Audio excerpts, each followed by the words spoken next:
Sa gitna ng nakakatulig na ingay ng mga keyboard at ang walang katapusang anunsyo sa mga headset, si Ronet ang nagsisilbing sentro ng atensyon sa bawat shifting schedule. Maganda si Ronet.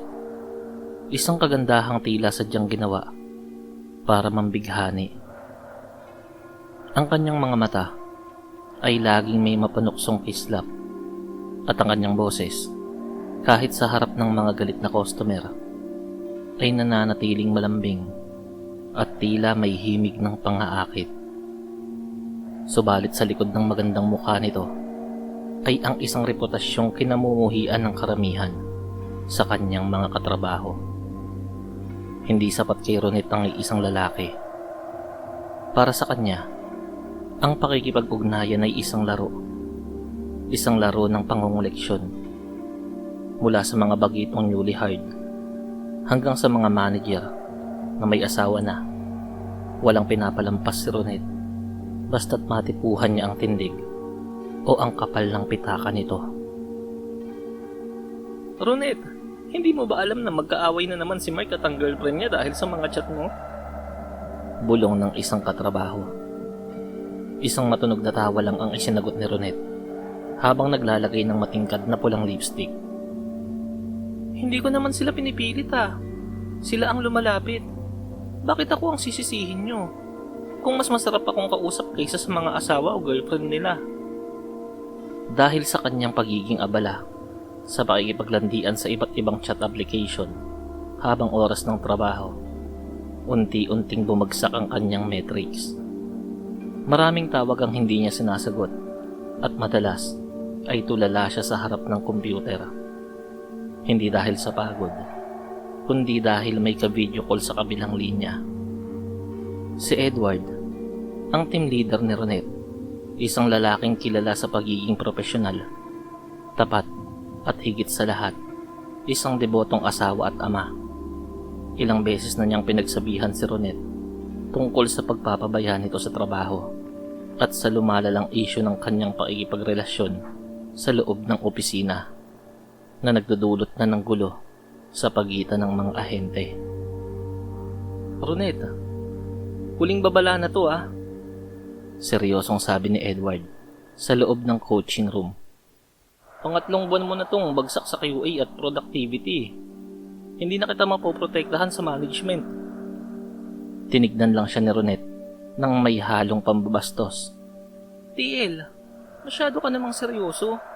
Baka naman kaya ka nagagalit. Kasi hindi pa kita binibigyan ng atensyon. Hindi natinag si Edward. Para sa kanya, ang trabaho ay para sa kinabukasan ng kanyang pamilya. Partikular na para sa asawa niyang si Nelia.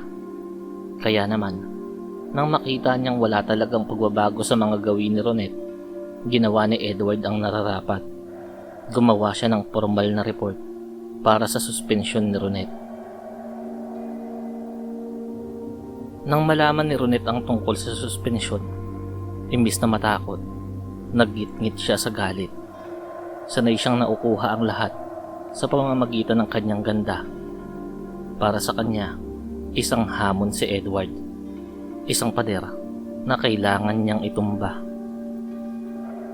Isang madaling araw, habang ang karamihan ay nasa kalagitnaan ng kanilang shift at si Edward ay nagpapahinga sa sleeping quarters, pumasok si Ronet. Tahimik ang silid. Tanging ang ugong ng aircon ang maririnig. Nilapitan niya ang kinaroroonan ni Edward. Sa pag-aakalang makukuha niya ang lalaki sa init ng katawan, bigla siyang sumampa sa higaan at pinaghahalikan si Edward. Nagising ang lalaki sa pagkagulat. Sa dilim, naramdaman ni Edward ang mga labi ni Ronet na puno ng makapal na lipstick na pilit siyang nilalason sa tukso. Subalit hindi si Edward ang lalaki na basta-basta nagpapatukso sa tawag ng laman. Sa isang malakas na tulak, naitaboy niya si Ronet. Ano bang ginagawa mo? Bulyaw ni Edward, pilit na hinihingal sa galit at gulat. Bakit TL? Hindi mo ba gusto? Pwede nating pag-usapan yung report mo. Basta maging mabait ka lang sa akin. Ani Ronet habang inaayos ang nagulo niyang buhok. Ito ang pinakamaling ginawa mo, Ronet.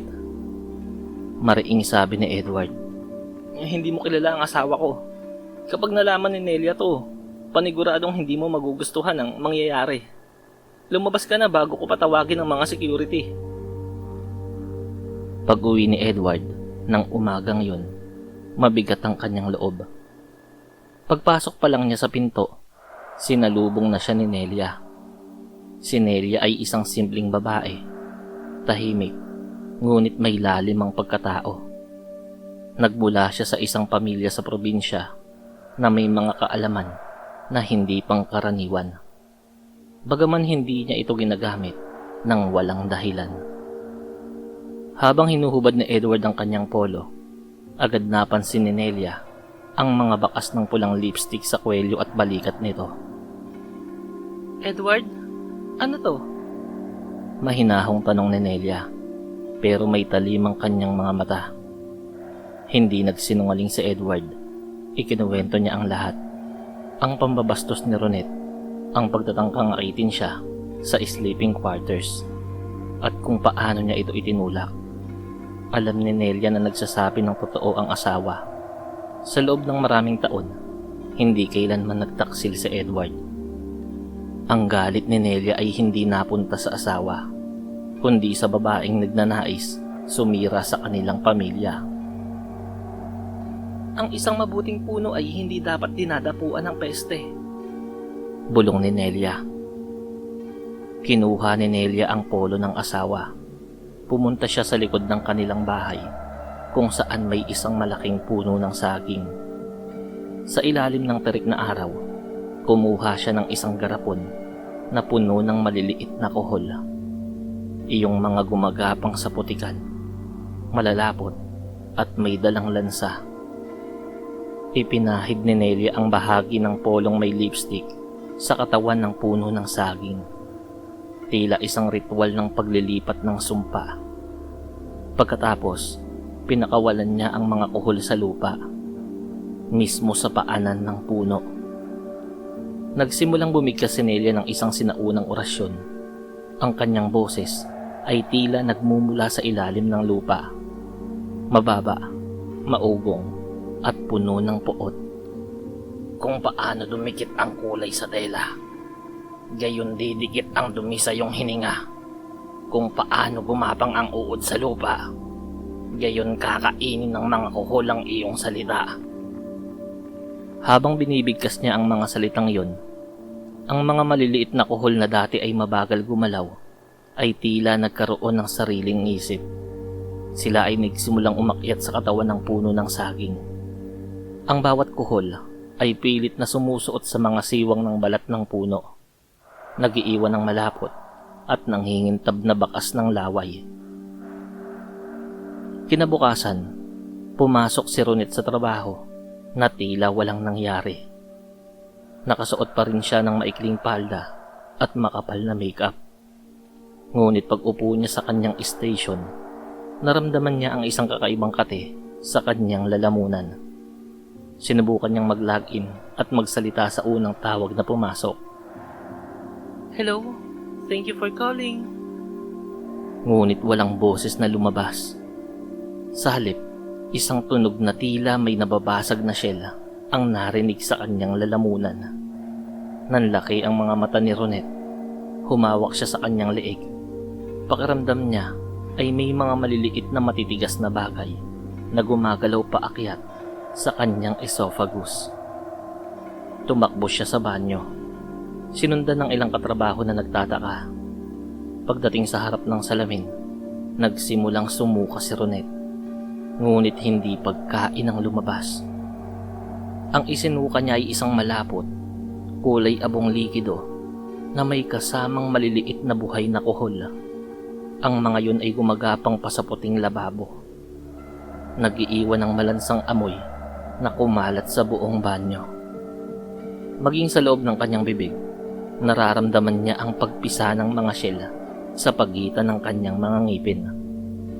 Hindi na nakapagsalita si Ronet mula noon.